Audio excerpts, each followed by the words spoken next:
Iginiit ni Pangulong Ferdinand R. Marcos Jr. na wala siyang papel sa paghahain ng impeachment complaint laban kay Vice President Sara Duterte. Hindi naman nakikita ni Pangulong Marcos na makaapekto ito sa momentum sa takbo ng ekonomiya. Narito ang ulat. Wala raw basbas si Pangulong Ferdinand R. Marcos Jr. sa pagkaka-impeach kay Vice President Sara Duterte. No, the executive cannot have a hand in the impeachment. Walang role ang executive sa impeachment. I do not give guidance to Congress. We are independent of each other. Na-impeach ang ikalawang Pangulo matapos pumirma ang 215 na mambabatas sa ika-4 na impeachment complaint. Una nang nakiusap ang presidente sa Kongreso na iwasan ang paghahain ng reklamo para patalsikin si Duterte. Pero numero 1 sa listahan na pumirma ang presidential son na si Ilocos Norte 1st District Representative Sandro Marcos.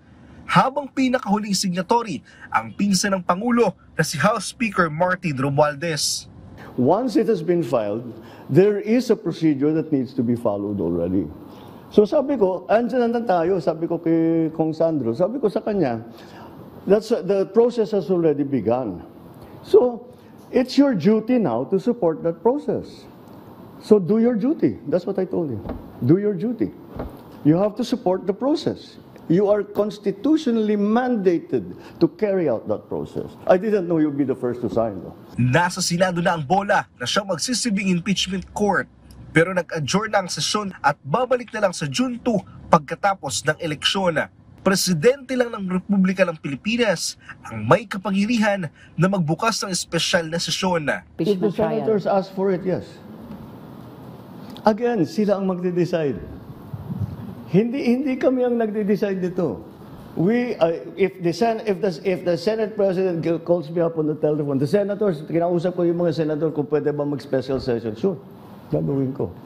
Pero kung wala silang request na ganun, ibig sabihin may iba pa silang ginagawa.